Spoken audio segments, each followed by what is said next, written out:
Hello दोस्तों, कैसे हैं आप लोग। आज हम इस वीडियो में बात करने जा रहे हैं सेक्शन 2 क्लॉज 40 यानी कि फाइनेंशियल स्टेटमेंट के बारे में समझने जा रहे हैं, इसका definition.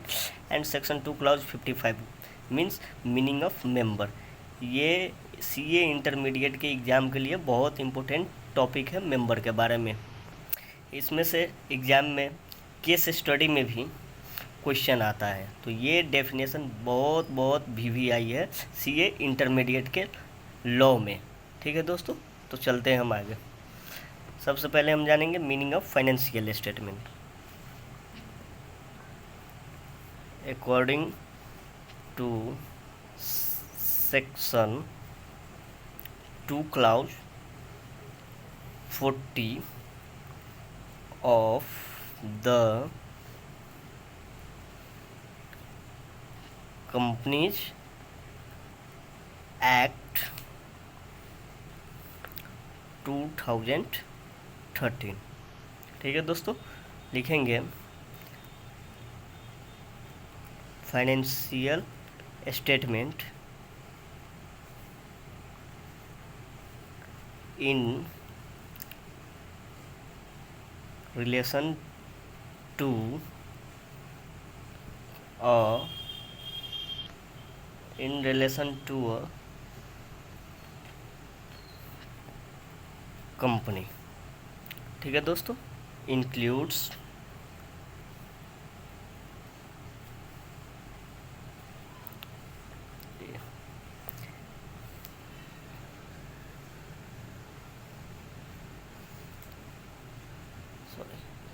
a balance sheet as at the end of the financial year।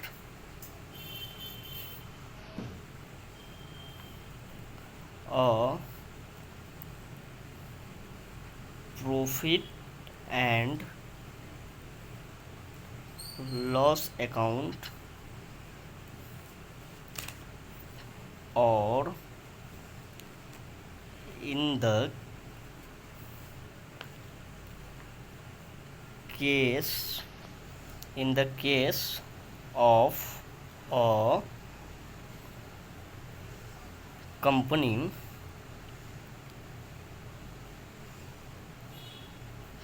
carrying on any activity not for profit,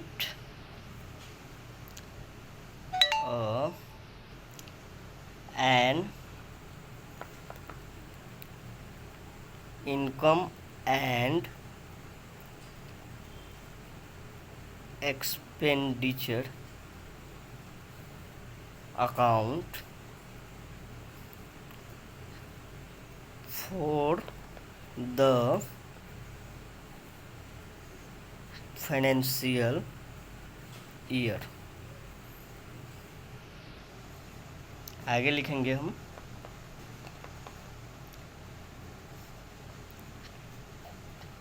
cash flow statement for the financial year, a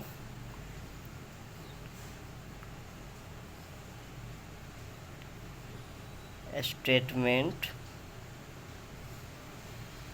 of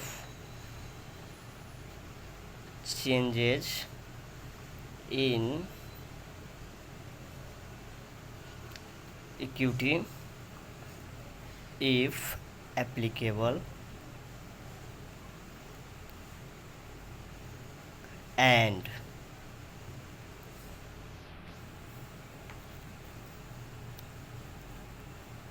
any explanatory note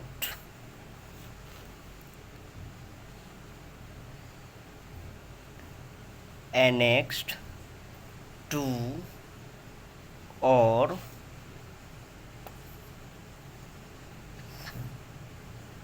forming part of any document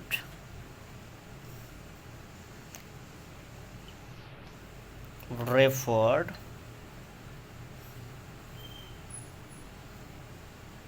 to in subclause 1 to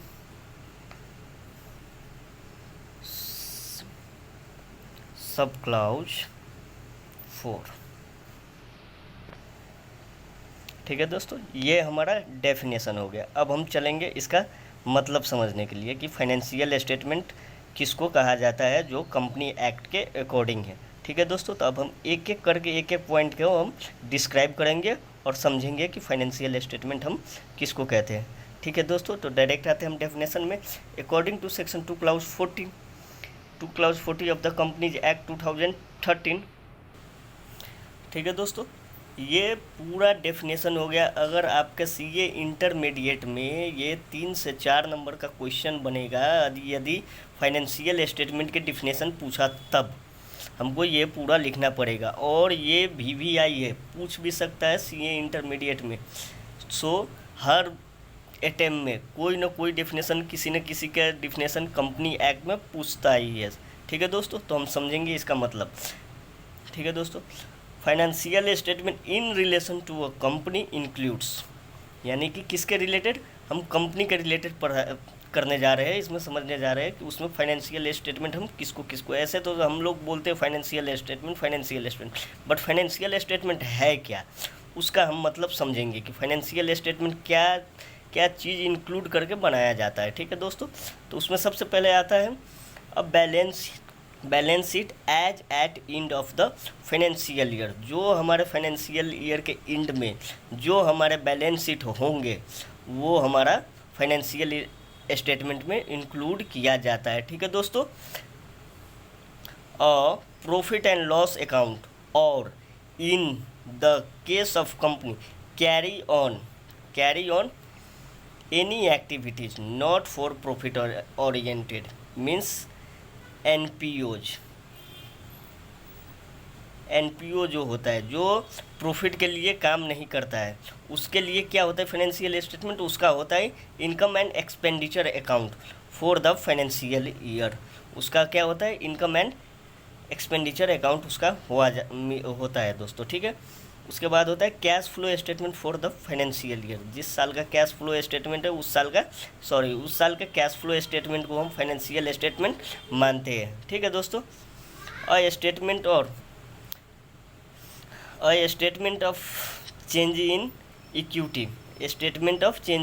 equity, if applicable, जिस company में अगर applicable होता है तो वो statement financial statement के अंतर्गत आता है। ठीक है दोस्तों, एनी एक्सप्लेनेटरी नोट, एनेक्जर और forming part of any document refer to in sub clause 1 means 1 से लेके जो ये 4 तक है वो क्लाउज में, रेफर्ड इन टू 4, यानी कि इसका मतलब होता है जो हमारा एनेक्जर होता है, बैलेंस शीट का एनेक्जर हुआ, वो एनेक्जर सब भी हमारा फाइनेंशियल स्टेटमेंट होता है। ठीक है दोस्तों, अभी हम उसी डेफिनेशन में, फाइनेंशियल स्टेटमेंट की डेफिनेशन में अभी हम लिखेंगे और। ठीक है दोस्तों, अब इसका मतलब समझेंगे। Provided that the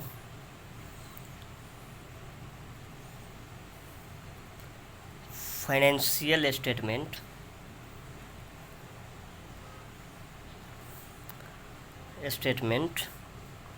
with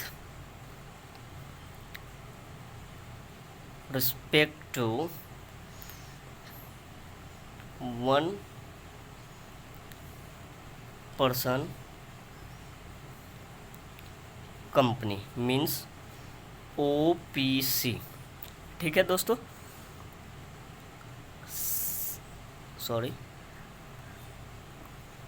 small company and dormant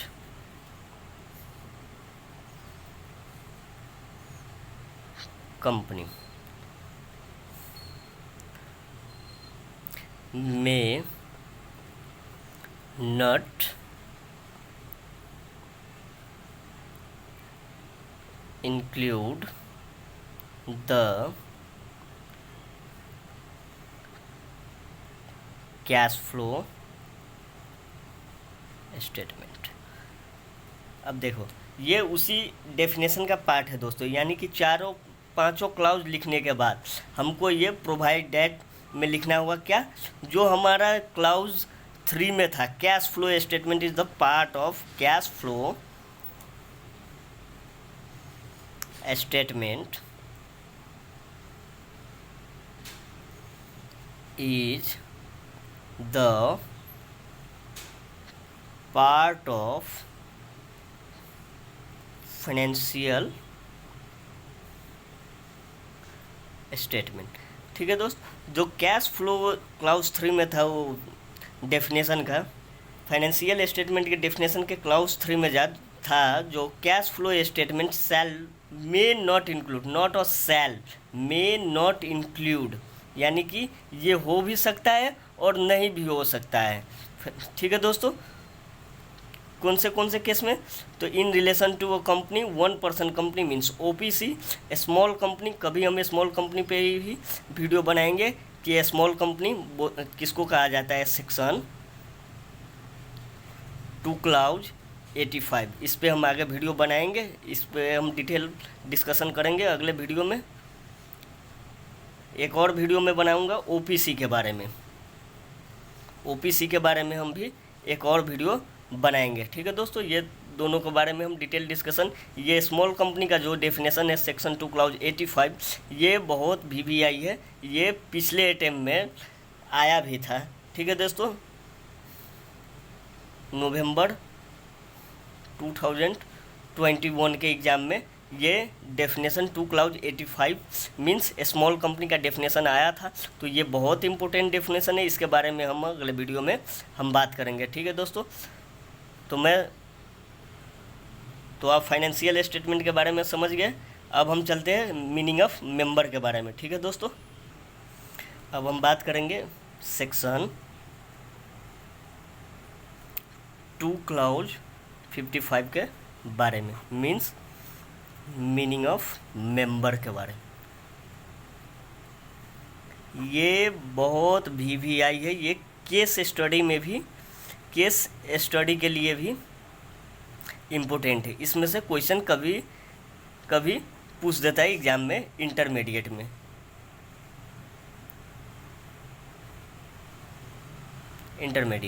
ठीक है दोस्तों, तो चलते हैं हम डायरेक्ट डेफिनेशन पे।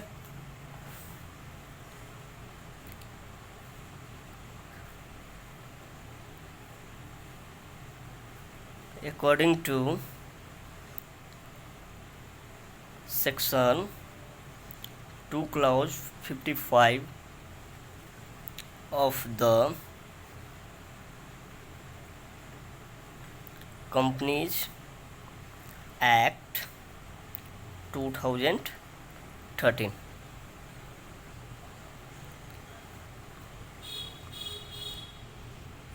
member in relation to a company means,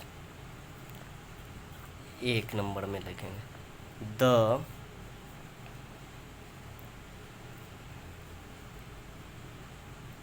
subscriber to the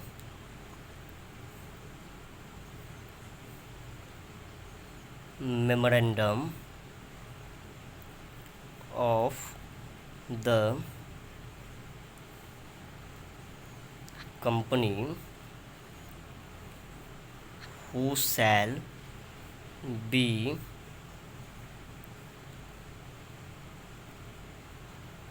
deemed to have agreed to become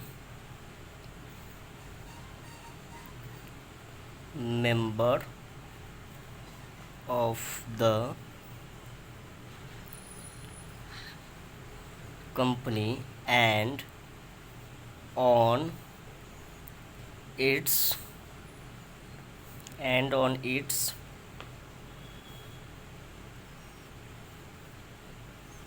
registration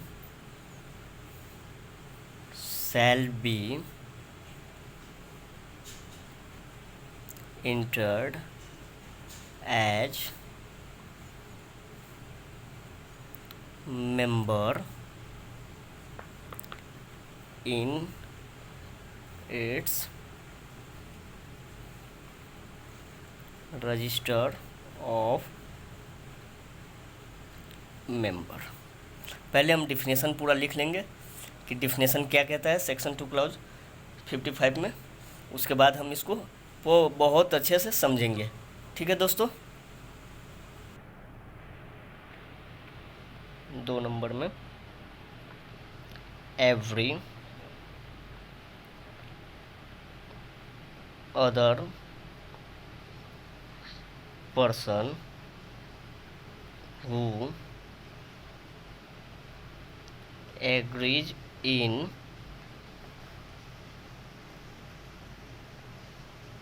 writing to become a member of the company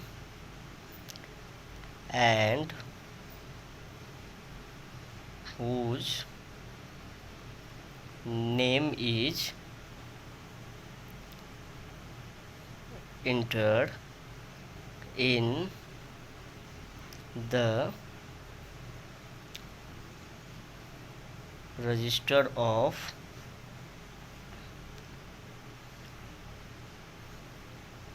member of the company. ठीक है दोस्तों, point number 3 में लिखेंगे every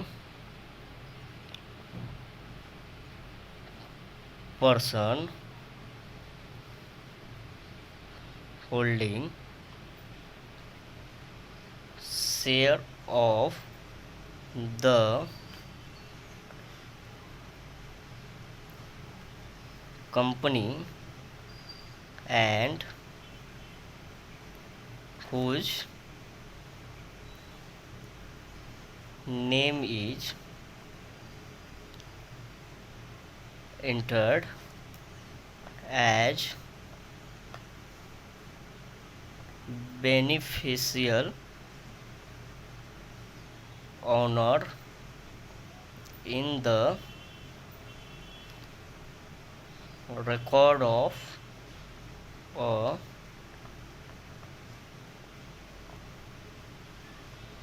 depository। ठीक है दोस्तों, अब हम चलते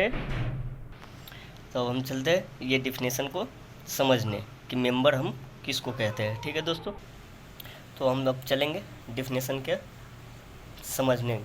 ठीक है दोस्तों, member in relation to a company means, member हम किसको कहते हैं? The subscriber. अब यहाँ पे एक क्वेश्चन आपसे पूछेंगे कि कंपनी का सबसे पहला मेंबर कौन होता है? कंपनी का सबसे पहला मेंबर कौन होता है? तो कंपनी का सबसे पहला मेंबर होता है द सब्सक्राइबर कंपनी का सबसे पहला मेंबर होता है। ठीक है, to the memorandum of the company. ठीक है दोस्तों, जो मेमोरेंडम में सिग्नेचर किया होगा, जो मेमोरेंडम ऑफ एसोसिएशन कंपनी का सिग्नेचर, वो सबसे पहला मेंबर होगा, ठीक है दोस्तों, कंपनी का। Who shall be deem to have agreed to become member of the company, उसको माना जाएगा, एग्रीड लिखा है, जो मेमोरेंडम को सिग्नेचर किया है सब्सक्राइबर, उसको माना जाएगा कि वो कंपनी का मेंबर है, to become the member of the company. And on it registration, देख लो यहाँ पे एंड है दोस्तों, सिर्फ सिग्नेचर करने से नहीं होगा मेमोरेंडम ऑफ एसोसिएशन में।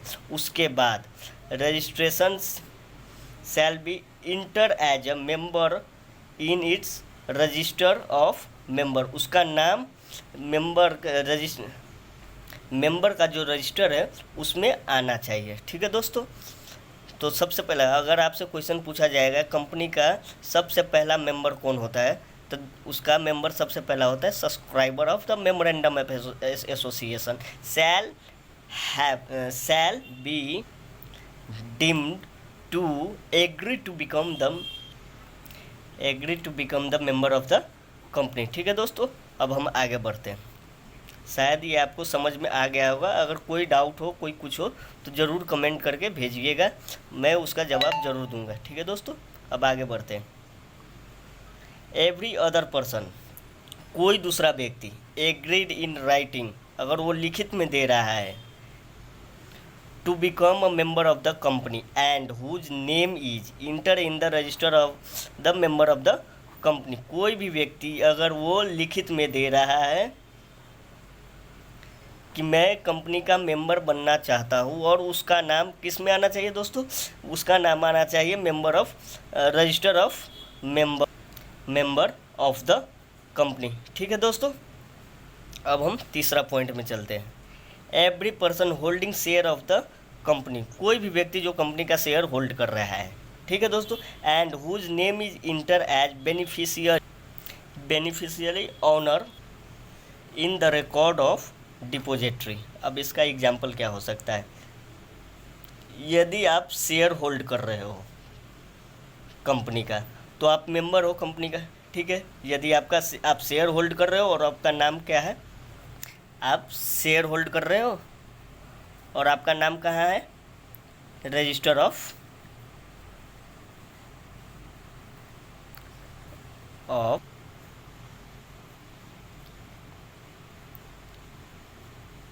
मेंबर में है, ठीक है दोस्तों। तो आप कंपनी का क्या माने जाओगे, आप मेंबर माने जाओगे। वो पॉइंट 3 के बारे में हम बता रहे हैं, ठीक है दोस्तों। और बेनिफिशियरी ऑनर मीन्स क्या होता है, यदि शेयर होल्डर, जो शेयर होल्डर पहले वाला था, मीन्स मेंबर था या शेयर होल्डर था, ठीक है दोस्तों, वो उसका डेथ हो गया, ठीक है दोस्तों, तो वो जो शेयर जिसके नाम पर ट्रांसफ़र होगा, यानी कि जो उसको होल्ड करेगा, बेनिफिशियल ऑनर, उसे भी मेंबर माना जाएगा। He shall deemed to become the member of the company, ठीक है दोस्तों। तो मैंने आज 2 section 2 clause 40 and section 2 clause 55 के बारे में हमने बात किया है। यदि इसके रिलेटेड है, यदि आपको कोई डाउट हो तो ज़रूर कमेंट करें